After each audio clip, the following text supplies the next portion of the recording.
దొంగ, తానే పోలీసు, తానే పబ్లిక్ ప్రాసిక్యూటరు,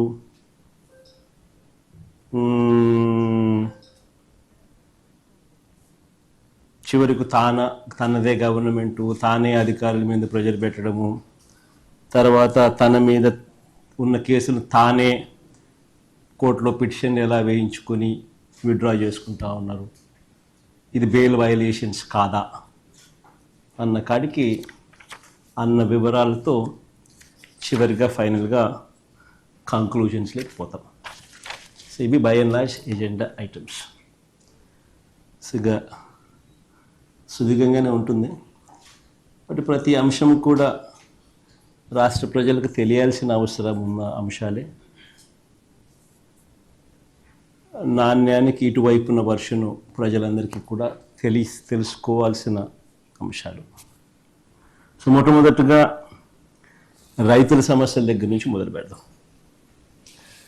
నిజంగా ఈరోజు రాష్ట్రంలో వ్యవసాయం ఎలా ఉంది, రైతుల పరిస్థితి ఎలా ఉంది అన్నది నిజంగా చూస్తే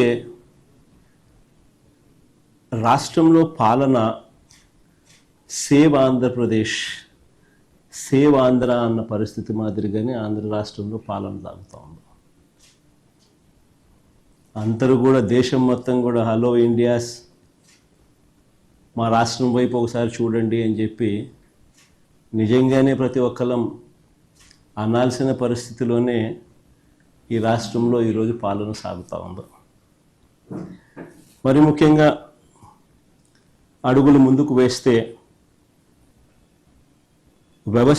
వ్యవసాయం అన్నది 62% జనాభా దాని మీద ఆధారపడి ఉన్న సెక్టర్. ఈ వ్యవసాయం అన్నది ఏ రాష్ట్ర ప్రభుత్వమైనా కూడా రైతులను సంతోషంగా పెట్టి, వ్యవసాయం అన్నది ఒక పండుగగా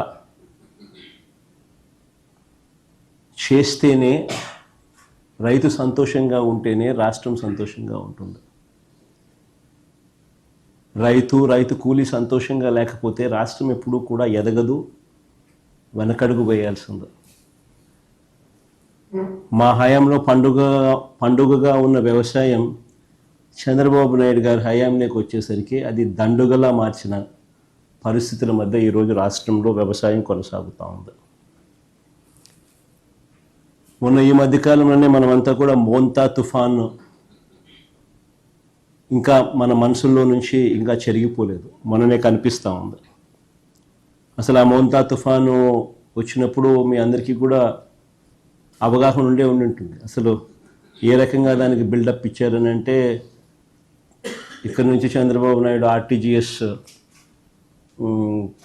ఆర్టీజీఎస్ కార్యాలయంలోకి పోయి ఆయనతో పాటు ఆయన కొడుకు, ఆయనకు తోడు ఆయన దత్తపుత్రుడు, ఏ రకంగా ముగ్గురు కలిసి ఏ రకంగా దాన్ని అసలు ఎలాంటి బిల్డప్ ఇచ్చినారు అని అంటే, వాళ్ళు ఇవ్వడము, దానికి తోడు వాళ్ళ ఎల్లో మీడియా, వాళ్ళ ఈనాడు అయితేనేమి, వాళ్ళ ఆంధ్రజ్యోతి అయితేనేమి, వాళ్ళ TV5 అయితేనేమి, అసలు ఏ లెవెల్లో బిల్డప్ ఇచ్చినారు అని అంటే, ఏకంగా వీళ్ళే తుఫానును